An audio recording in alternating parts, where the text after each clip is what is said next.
అందరికీ ప్రేయర్లా. మొన్న వర్షిప్ చేసే టైంలో దేవుడు ఇట్లా చూపించిన సిల్వర్ నుంచి ఒకటి వైట్ కలర్ వచ్చి సార్ల పడిపోయింది.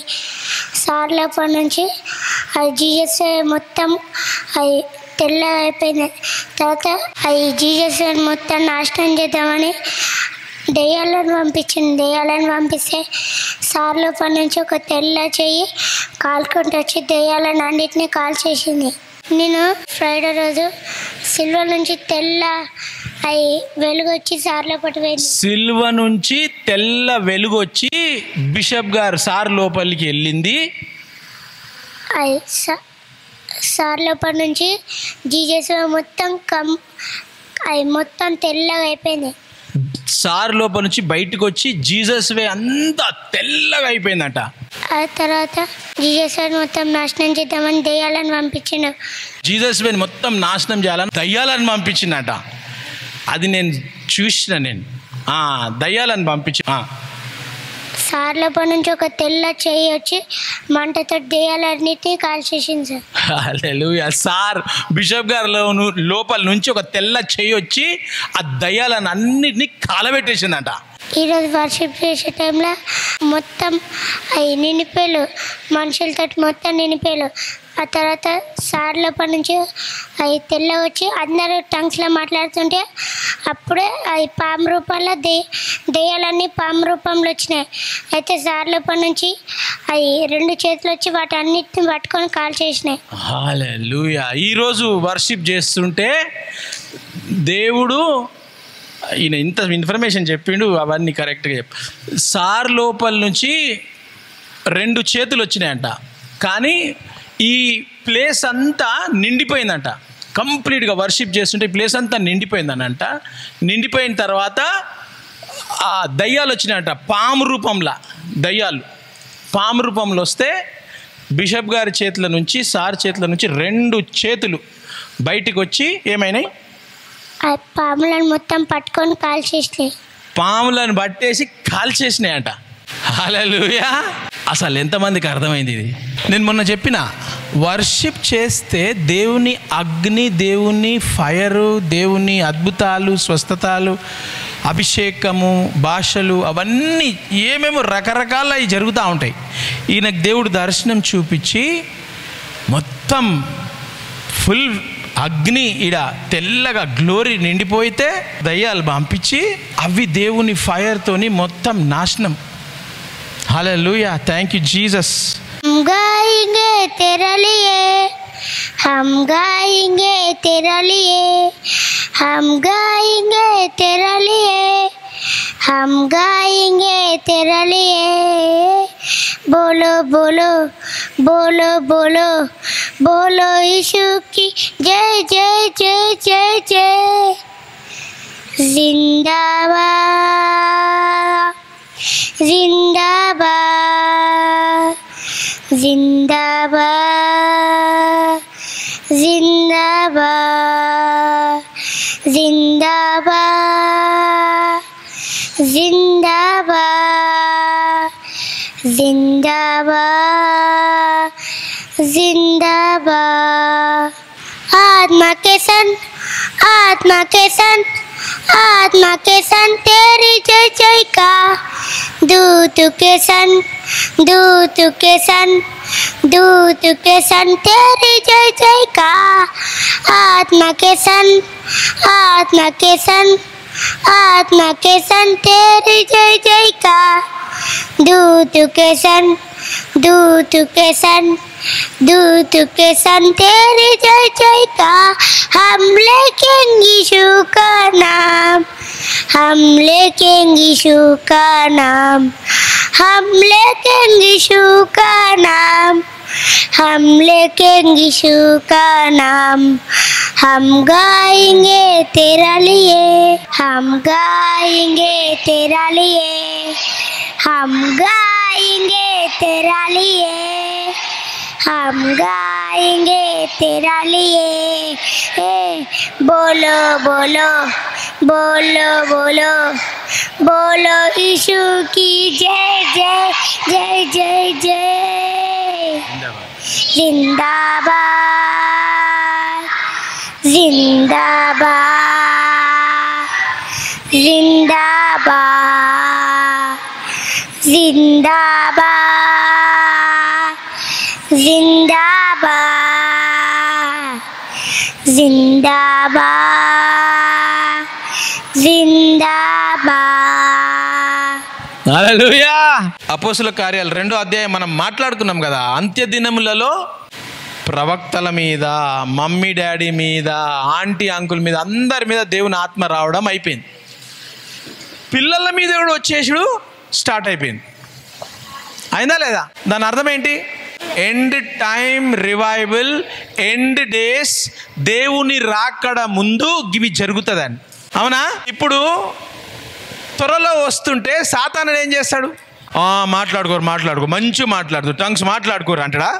ఇప్పుడు సన్నీ ఉన్నాడు, మస్తు దర్శనాలు వస్తున్నాయి. వాడిని ఎట్లా అటాక్ చేస్తే తెలుసా సాతానుడు? ఏమరా విజన్ చెప్పినా వేస్ట్ ఫెలో కాదు, కావాల్సుకొని అన్ని నువ్వు కలిసి చెప్పినవరా, నువ్వు అంతా వేస్ట్, విజన్ కాదు ఏం కాదు, అదంతా ఉత్తదే నువ్వు అని ఇంకొకటి వచ్చి చెప్తాడు వానికి. సాతానుడు ఎవరు వాడుకుంటాడు? వాని పక్కనే వాడుకుంటాడు. దేవుని కార్యం చేసినప్పుడు దేవుడు ఈ దర్శనాలు, విజన్స్, వర్షిప్, వాక్యము, టంగ్స్ ప్రేయరు ఇవన్నీ మీకు ఇచ్చిండు. అవి ఎక్కువ కాబోతున్నాయి మీ జీవితాలలో, ఎక్కువ అయిపోతూ ఉంటాయి. దాన్ని ఇష్టపడని వాడు ఎవడు అంటే సాతానుడు. నువ్వు దర్శనాలు, నువ్వు ఎక్కువ టంగ్స్లో మాట్లాడితే ఏమవుతుంది? టంగ్స్ ఏంటి? కీస్ దేనికి? లాక్ ఉన్నదానికి తెరుచుకోనికి. పరలోకం తెరవాలనంటే నువ్వేం చేయాలా? పరలోకం తెరవాలా, పరలోకంలో నువ్వు చూడాలా అంటే నువ్వు ఏం చేయాలా? టంగ్స్ మాట్లాడితే పరలోకం తెరిచిపోతుంది. మొత్తం నీకు దేవుడు సినిమా చూపించినట్టు చూపించేస్తాడు మొత్తం. మొన్న టీచర్ చెప్తుంది కదా, ఏం చెప్తుంది? ఒక సినిమా లాగా ఇట్లా మంచిగా ఇట్లా కనిపించేస్తుంది అని కింద పడి సినిమా చూస్తుంది. ఇట్లా మొత్తం కళ్ళు కూడా తెరవనీకి అయితే లేదు. తెరుద్దామంటే కళ్ళకు కూడా బలం లేకుండా అయిపోయింది. ఆత్మ, నువ్వు పరిశుద్ధాత్మ నిన్ను టచ్ చేసినప్పుడు పరిశుద్ధాత్మ దేవుడు నీకు ఆ ఫైర్, ఆ గ్లోరీ, ఆ పవరు ఎప్పుడు ఇస్తాడు? నీ తాళాలను వాడాలా. నువ్వు టంగ్స్ మాట్లాడుతున్నావు, టంగ్స్ మాట్లాడంగానే నువ్వు ఎవ్వరి మాట వింటలేవు. టంగ్స్ మాట్లాడుతున్నావు, ఎవ్రీడే ప్రేయర్ చేస్తున్నావు. సడన్గా నీకు సాతానుడు ఏం చేస్తాడు? సాతానుడు శోధిస్తాడు. పిల్లల మీద అంత్యదినములలో అని ఆత్మ కుమరిస్తా అని అన్నప్పుడు ఆత్మ కుమరిస్తుండా లేదా? కుమరించినప్పుడు సాతానుడు ఇప్పుడు ఎవరిని అటాక్ చేస్తాడు? లోకంలో అంతా ఎవరిని అటాక్ చేస్తాడు?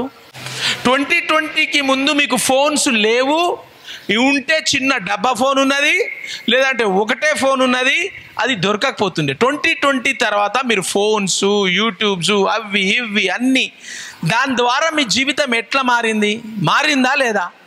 సాతానుడు ఎవరిని అటాక్ చేస్తున్నాడు? 2020 ముందెందుకు అటాక్ చేయలే మిమ్మల్ని? అంత్య దినములు వచ్చేసినాయి కాబట్టి అటాక్ స్టార్ట్ చేస్తున్నాడు పిల్లల మీద. ఎందుకంటే పిల్లల మీద అభిషేకం దేవుడు ఎక్కువ కుమరిస్తా ఉన్నాడు. ఆ అభిషేకం రావద్దని చెప్పి కథం సెల్ ఫోనులో, ఈ టీవీలో, మా టీవీలో, సెల్ ఫోనులో, ఆకాశవాణిలో, ఎక్కడ చూసినా ఏసు మాట లేదు, అడ్డమైన మాటలే. ఎక్కడ చూసినా దరిద్రం ఘోరమే. మంచి పాట అది. ఆ పాట ఎప్పుడు పాడిర్రు? చిన్నప్పుడు అక్క వాళ్ళు, ఆ పిల్లలు నా ఇంటికి వస్తుండే, డెజరే వాళ్ళ తోడు పుట్టిన వాళ్ళు, ఇప్పటి కూడా ఉన్నాయి, నేను వినిపిస్తా. వాళ్ళు అప్పుడు ఫోన్లు గిన్లు ఏం లేవు. మన పిల్లలు కూడా వాడుతుండే పాటలు అవి. అది మంచి పాటలు కదా. కానీ ఏమైపోయింది? ఈ టీవీ, ఆ టీవీ, సెల్ ఫోను, ఆకాశవాణి అన్నిట్లా దరిద్రం ఘోరము పిల్లలకు వచ్చేసింది. ఇప్పుడు ఇంకొక అటాక్ చెప్పాలనా? నాకు బాధ అవుతుంది అన్న కదా, చెప్పాలా? ఇరాక్లో చట్టం ప్రకారము మగవాళ్ళు 15 సంవత్సరాల ఆడపిల్లలను పెళ్లి చేసుకోవచ్చు. ఆ చట్టంలా 15 సంవత్సరాలుంటే 70 సంవత్సరాలు పెళ్లి చేసుకోవచ్చు. అది చట్టం ఉండే చాలా సంవత్సరాల నుంచి 70-60 సంవత్సరాల వాళ్ళు 15 సంవత్సరాల పిల్లలు 1, 2, 3, 4 పైసలు ఉంటే 4-5 కూడా చేసుకోవచ్చు. ఇప్పుడు బాధకరమైంది ఇప్పుడు చెప్తున్నా, అదే బాధ 15 years అని అంటే చాలా పెద్ద బాధ. అది మనకు ఆ దేశాలల్లో ముస్లిం కంట్రీస్లో చాలామంది, ఇక్కడ మన హైదరాబాద్ నుంచి కూడా చాలామంది ముందు వెళ్ళిపోతుండే, ఆడపిల్లలను తీసుకొని ప్లేన్లా వేరే దేశంకి వెళ్ళి వస్తుండే, ఇక్కడ పెళ్లి చేసుకుంటుండే షేక్లు, వాళ్ళని తీసుకొని వెళ్ళిపోతుండే. పోయిన వారము చట్టం చేసిండ్రు, 15 సంవత్సరాలు కాదు 9 సంవత్సరాలకు కూడా పెళ్లి చేసేస్తామని. పెళ్ళిళ్ళు చేసుకొని ఫోటోలు పెడుతున్నారు పెద్ద పెద్దోళ్ళు. పోయిన వారం ఇది దేశమంతా అసలు ఇట్లా కొట్టుకుంటున్నారు ఏమైతుంది అని. వీళ్ళందరూ ఎవరు? మస్తు మాల్ పార్టీ, పైసా ఫుల్ పెద్ద పెద్ద బిజినెసెస్, రాజులు, పెద్ద పెద్ద తెలివి గలవాళ్ళు, తెలివిమంతులు. అది తెలివి అంటారా లేకపోతే దయ్యం శక్తులు అంటారా? 15 సంవత్సరాలే ఘోరం. ఇప్పుడు 9 సంవత్సరాలనంటే దయ్యం ఏం చేస్తుంది? దయ్యం ఎందుకు చేస్తుంది? చిన్న పిల్లల మీద అంత్య దినములలో నేను ఆయన ఆత్మను కుమరిస్తూ ఉన్నాడు. ఆ దేశాలలో చిన్న చిన్న పిల్లలు దర్శనాలు చూస్తున్నారు. ఒక ఫ్యామిలీని యేసు ప్రభు నమ్ముకున్నారు. వాళ్ళ ఫ్యామిలీ ఏం చేసిర్రు? వాళ్ళ అమ్మను, ఆ పిల్లలను కొట్టి వాళ్ళ అమ్మను చంపేసి ఆ ఎడారిలో చెప్పకుండా చేయకుండా తవ్వి ఈ 2 ఆడపిల్లలను, చిన్న పిల్లలు 2 ఆడపిల్లలు అమ్మను మొత్తం మట్టేసి కప్పేసిర్రు. అమ్మ చచ్చిపోయింది. ఒక చిన్న పాప ఉన్నది, పాలు తాగే పాప. ఆ పాలు తాగే పాపను ఇంకొక పాప చూసుకుంటుంది. 4-5 రోజులు అయింది. అయిన తర్వాత తెలిసినాక వచ్చి ఏం చేసిర్రు? వేరే వాళ్ళు, పోలీసు వాళ్ళు, న్యాయం వాళ్ళు ఏం చేసిర్రు? తవ్విండ్రు, ఏడబట్టిర్రు, తవ్వితే అమ్మ చచ్చిపోయింది. చిన్న పాప బిడ్డ ఆడుకుంటుంది. ఇంకొక పాప, ఎత్తుకున్న పాప, ఆమెను పట్టుకొని 2 ఆడుకుంటుర్రు. అమ్మా ఏమైందమ్మా మీరు గిట్లున్నారు అని చెప్పి గవర్నమెంటు, ఇది ఉత్త కథలు కాదు, ఇది న్యూస్లో రావు, ఇవన్నీ చూపెట్టరు. న్యూస్లో చూపిస్తే ఏమైతుంది తెలుసా?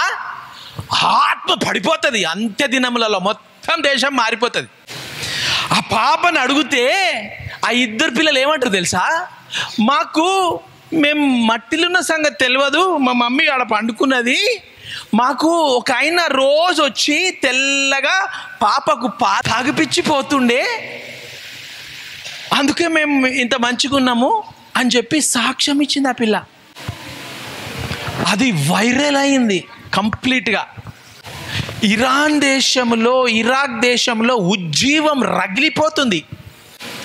ఇరాన్లో, ఇరాక్లో, సౌదీలో నువ్వు బైబిల్ పట్టుకుంటే, నీ దగ్గర బైబిల్ కనిపిస్తే తీసుకుపోయి ఉరేసేస్తారు నిన్ను. నువ్వు బైబిల్ తెరిచి చదివే అవసరం లేదు, నీ దగ్గర బైబిల్ ఉంది అని అంటే కథం, ఫినిష్. రాజమండ్రిలో ఒక స్త్రీ మెంటల్ అయిపోయింది. బిషప్ గారు, ఈమె పెద్ద సువార్థికురాలు, దుబాయ్ అంతా తిరిగి సువార్తించుకుంటా పంచుకుంటా దుబాయ్లో దేవుని గురించి చెప్పింది. ఒకరోజు ఆమెను పట్టేసి ఏం చేసిర్రు? ఆడ దొరికితే జైలు వేసేస్తారు, ఇండియా కూడా పంపారు. ఆమెను జైలు వేసేసిన తర్వాత ఆమె ఏందో కథ ఎట్లనో అయిపోయి ఆమె కొంచెం మెంటల్ అయిపోయినాక ఆమెను ఇండియాని పంపించేసారు. ఇండియాకి పంపించేసి ఆమెకు పెద్ద ఆస్తి, దుబాయ్లో అంతా సంపాదించిందంతా ఇక్కడ రాజమండ్రిలో పెద్ద ఇల్లు కట్టిరు. ఇవి మెంటల్ అయిపోయింది. ఆమె ఆస్తి కావాలి కానీ ఆమె వద్దు. దేవుని సేవ చేసి నాకు దుబాయ్లోకి వెళ్ళి పెద్ద పెద్ద పాస్టర్స్ ఫోన్ చేసి ఇట్లుంది కొంచెం సాయం చేయండి అని చెప్పి నన్ను అడిగిరు. అదే కాదు, చాలామంది ఉన్నారు అసలు జైలుకి పోయిన వాళ్ళు దుబాయ్లో. నేను సౌదీ సంగతి మాట్లాడుతున్నాను, దుబాయ్ సంగతి. నా దగ్గరికి లాస్ట్ ఇయర్ ఒక పాస్టర్ వచ్చిండు దుబాయ్కి వెళ్ళి, ఒక పెద్ద మనిషి కోట్ వేసుకొని వచ్చిండు. నేనేమంటున్నానంటే ఇరాన్, ఇరాక్ ఈ దేశాలలో ఇప్పుడు ఉజ్జీవం రగిలిపోతుంది. సువార్త ఎవరు చెప్తున్నారు తెలుసా? ఎవరు సువార్త చెప్తలేరు. కానీ ఉజ్జీవం ఎట్లా వస్తుంది? పండుకోగానే సని ఆ తెల్ల చేతులు ఎవరి తెలుసా? యేసు ప్రభు చేతులు అవి. ఆ తెల్ల మనిషి ఒక ఆయన వస్తుందంట పండుకోగానే. యేసు ప్రభు కనిపించి ఆయన చేతులలో మేకులు కనిపించి కిరీటాలు కనిపించి అది కనిపిస్తే లేచిపోయి జీవితాలు మారిపోతున్నాయి. ఎవరైనా సువార్త చెప్తురా? ఆడ చెప్తే జైలు. ఈరోజు వరల్డ్లో పెద్ద ఉజ్జీవం జరుగుతుందని అంటే ఇరాన్లో జరుగుతుంది. చాలామంది ప్రేయర్ చేస్తారు, వరల్డ్ అంతా ప్రేయర్ చేస్తారు. ఎందుకు? ఆడ సువార్త చేయనిస్తలేరు, చేస్తే జైలు వేసేస్తారు. కాబట్టి మనట్లో చుట్టాలు ఏం చేస్తారు? ప్రేయర్ చేస్తారు. ఏమని ప్రేయర్ చేస్తారు? అగ్ని కుమ్మరించు ప్రభు, సువార్త ప్రకటించు ప్రభు అని కుమ్మరిస్తుంటే ఏమవుతుంది? రాత్రి దేవుడు కనిపించేస్తుండు, వాళ్ళందరూ మారిపోతున్నారు. ఇప్పుడు వాళ్ళే ఒక్కొక్కరు పోయి అక్క నాకు రాత్రి యేసు ప్రభు కనిపించిండు, నిజమైన దేవుడు ఆయన్నేనంట, నా కలలు వచ్చిండు, మనము మెస్సయ కొరకు వెయిట్ చేస్తున్నాం కదా, మెస్సయ రాడంట, ఆల్రెడీ వచ్చేసి శిలువ మీద పోయిండంట, నాకు రాత్రి వచ్చి చెప్పిండు, నాకు ఇంత పెద్ద గడ్డ ఉండేడా, ఆయన వచ్చి చెప్పిపోయినాక గడ్డ వెళ్ళిపోయింది, నాకు పొద్దుగా లేస్తే గడ్డ లేదు ఏం లేదు, మా ఆయన నన్ను రూమ్లో పెట్టేసి నా దగ్గరకు రాకపోతుండే వాసనకు, ఇప్పుడు మా ఆయన నా పక్కన వదులుతూనే లేడు, యేసు ప్రభు చేసిన రాత్రి నాకు వచ్చి అని సాక్ష్యాలు చెప్తున్నారు లేడీస్. అర్థమవుతుందా? ఇప్పుడు ఇరాన్లో ఉజ్జీవం వరల్డ్లో ఎక్కడ జరుగుతలేదు, అంత గ్రేట్ ఫైర్ ఇరాన్లో జరుగుతుంది. ఇక్కడ ఇది యేసు ప్రభు దేశం కాదు కదా, ఇక్కడ చాలా పవర్ఫుల్గా జరుగుతుంది కాబట్టి ఇప్పుడు ఆ దేశంలో ఇరాన్లో ఏమవుతుంది? ఇప్పుడు యుద్ధం. సో ఇక్కడ ఏమవుతుంది? ఇరాను ఇజ్రాయెల్ యుద్ధం. ఇప్పుడు ఏం జరుగుతుంది తెలుసా? ఇరానే కాదు, అన్ని దేశాలు, అక్కడ చుట్టుపక్కల ఉన్న దేశాలన్నీ యుద్ధము స్టార్ట్ అయిపోయినాయి అన్నీ. దాని అర్థం ఏంటి? ఒక్క దేశం కొట్లాడుకుంటున్నది. దేవుడు ఏం చేసిండు? ఈడ ఉజ్జీవం జరుగుతుంది, సాతానుడు వీళ్ళిద్దరిని కొట్లాడబెడతాడా? నేను నా ఆత్మను ఈ దేశాల మీద అంతా కుమ్మరిచ్చేస్తా అని చెప్పి దేవుడు అన్ని దేశాల మీద కుమ్మరిచ్చేస్తా ఉండు ఆత్మ. సాతానుడు ఏం చేస్తాడు? దేవుడు కుమ్మరిచ్చేస్తుడు అని చెప్పేసి ఆడ దయ్యం పట్టిన వాడుకొని ఏం చేస్తాడు? ఆడ కూడా యుద్ధాలు స్టార్ట్ చేసేస్తాడు. అర్థమవుతుంది ఎవరికైనా? ఆశ్చర్యపడిపోవద్దు. ఇండియాలో కూడా హల్లా కొల్లోలం, కొట్టుకునుడు, సంపుకునుడు, దోసుకునుడు, బాంబులు వేయడము అది జరగబోతుంది అంటే అర్థం చేసుకోండి. ఎందుకు? దేవుడి రాకడ త్వరగా వస్తుంది, ఉజ్జీవం ఇండియాలో కూడా రాబోతుంది. కాబట్టి బంగ్లాదేశ్, పాకిస్తాను, శ్రీలంక, ఇండియా మీద ఫోకస్ ఉంది. ప్రేయర్ చేయాలి ఇది కావద్దని. ఇదైతే ఏమైతుంది తెలుసా? చాలామంది చచ్చిపోతారు. ఇండియాలో అందరికీ గజ్జి ఉంది తెలుసా? కుల గజ్జి, కులం. ఇండియాలో దేవుడు అంత్యదినముల ఉజ్జీవం జరుగుతుందా లేదా? స్టేడియం నిండిపోయింది. ఎప్పుడు? ప్రాఫెట్ భజందర్ సింగ్ వస్తే మనుషులు ఏమన్నారు తెలుసా? అసలు 1980sలో ఇట్లా జనం చూసినాం మేము, ఇప్పటి వరకు చూడలే, ఇన్ని సంవత్సరాల తర్వాత ఇప్పుడు చూస్తున్నామని అన్నారు. ఎందుకు? ఉజ్జీవం జరుగుతుంది.